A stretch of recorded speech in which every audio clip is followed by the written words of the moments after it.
अच्छा भाई, पिछली वीडियो में हमने स्टमक को डिस्कस कर लिया था। अब हम बात करेंगे next part of alimentary canal which is intestine. ठीक है ना।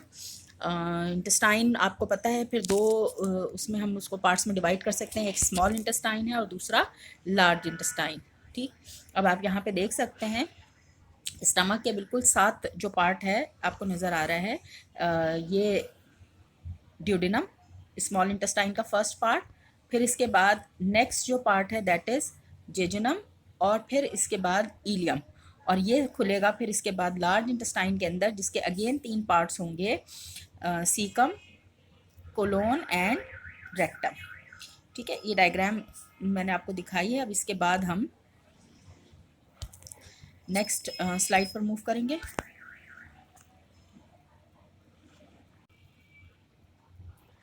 जी, तो first part of small intestine is duodenum, जिसका साइज़ जो है वो तकरीबन 25 सेंटीमीटर लॉन्ग है। ये बहुत छोटा सा स्ट्रक्चर होता है इसका, और ये तकरीबन सी शेप्ड स्ट्रक्चर होता है। इसमें आपको मैं बता दूं कि यहाँ पर जो है वो कुछ डाइजेस्टिव जूसेस आते हैं जो लिवर से और पैंक्रियाज से आते हैं। ठीक है, यहाँ पे जो एसेसरी ग्लैंड्स हैं वो अपना रोल प्ले करते हैं, और यहाँ पर एक डक्ट खुलती है जिसको हम हिपैटो पैंक्रियाटिक डक्ट कहते हैं। ये लिवर से भी जूसेस लेकर आ रही है और पैंक्रियाज से भी जूस लेकर आ रही होती है। तो इन दोनों जूसेस को कलेक्ट करके आती है, तो कलेक्टिवली इस डक्ट को हम हिपैटो पैंक्रियाटिक डक्ट कहते हैं। हिपैटिक डक्ट जो है वो लिवर से बाइल जूस लेकर आती है, और इसी तरह से पैंक्रियाटिक डक्ट जो है वो पैंक्रियाज से जूस लेकर आती है। ठीक है, तो सबसे पहले हम देख लेते हैं बाइल जूस। बाइल जूस की जो कॉम्पोजिशन है वो क्या है, वो आप देखिए। बेसिकली ये सिंथेसाइज होता है लिवर के अंदर, ठीक है, और स्टोर होता है गॉल ब्लैडर के अंदर। ठीक, गॉल ब्लैडर का एक फंक्शन तो ये हो गया कि ये जो बाइल बन रहा है लिवर में उसको स्टोर करता है। इसके अलावा इसमें जिस वक्त ये बाइल स्टोर होता है गॉल ब्लैडर में, तो इसमें तकरीबन 98% वाटर होता है। यहाँ पर ये कॉन्सेंट्रेट होता है और इसमें से वाटर रिमूव होकर उसकी जो वाटर की क्वांटिटी है वो तकरीबन 86% तक रह जाती है। ठीक है, तो जो बाइल की कॉम्पोजिशन है जो गॉल ब्लैडर में स्टोर हुआ है जो फिर इंटेस्टाइन में आएगा, तो उसके अंदर क्या है, तकरीबन 86% वाटर होता है। 8% जो है इसके अंदर बाइल सॉल्ट्स होते हैं। कौन कौन से बाइल सॉल्ट्स हैं जो इम्पॉर्टेंट, जो मेजर दो इम्पॉर्टेंट बाइल सॉल्ट्स हैं वो हैं सोडियम ग्लाइकोकोलेट एंड सोडियम टोरोकोलेट। ये दोनों सॉल्ट्स क्या फंक्शन परफॉर्म करते हैं ये मैं अभी आपको बताती हूँ। फिर इसके बाद इसके अंदर बाइल पिगमेंट्स होते हैं, बाइलिरुबिन एंड बाइलिवर्डिन। ये बाइलिरुबिन और बाइलिवर्डिन जो है ये दोनों वेस्ट प्रोडक्ट है एक तरह से। और फिर इसके बाद ये तकरीबन 3% होते हैं। फिर इसमें कोलेस्ट्रॉल होता है 2%, और दूसरे कंपाउंड्स होते हैं जो 1% होते हैं। बाइल की जो पीएच होती है 7.6 होती है। It is slightly alkaline.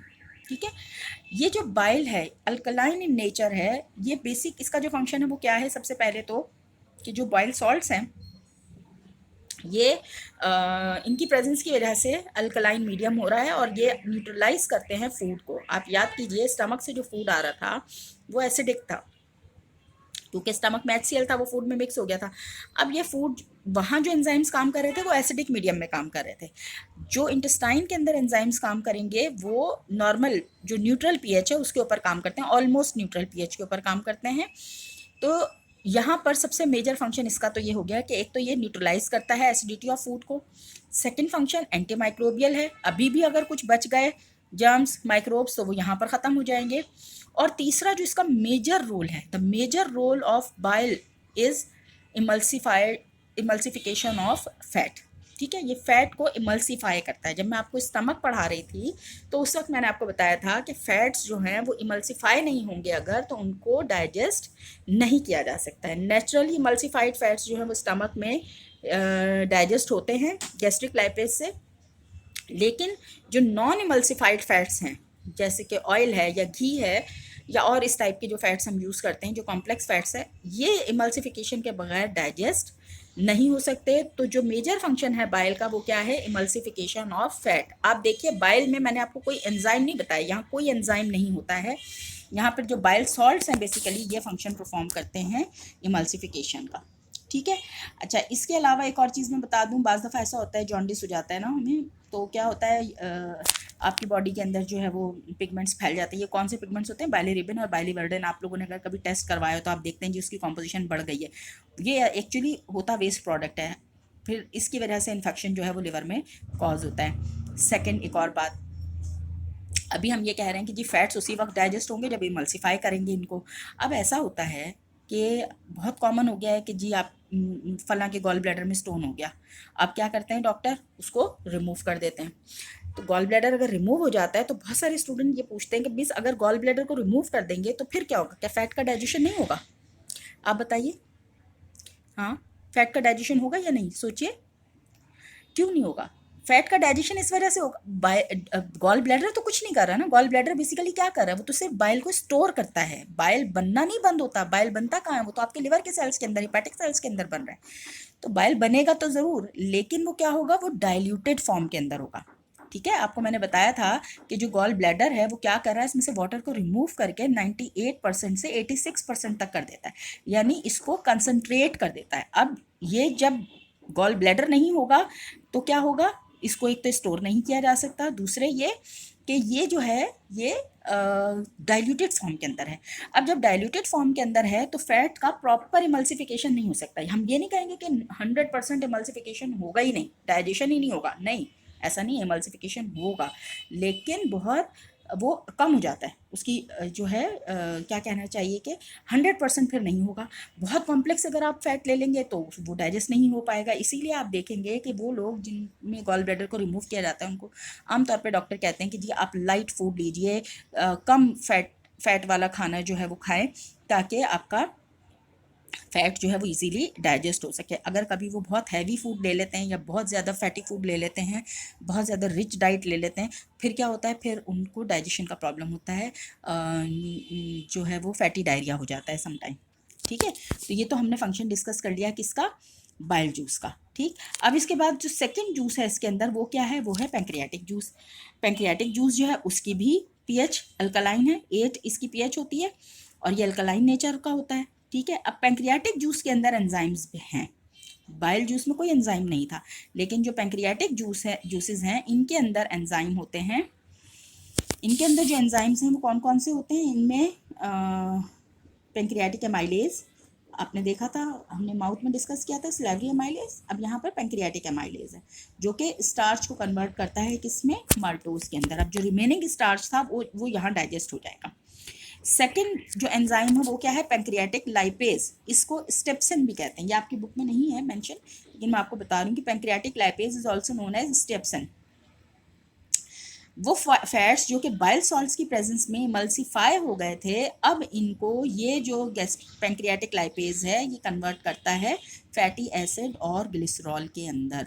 अब आप नोट डाउन कीजिए कि यहाँ फैट का डाइजेशन जो है वो सिर्फ और सिर्फ ड्यूडेनम में हो रहा है। अब यहाँ फैट का डाइजेशन कंप्लीट हो गया है तो बहुत लंबे टाइम तक फैट्स अवेलेबल नहीं होते हैं फॉर डाइजेशन।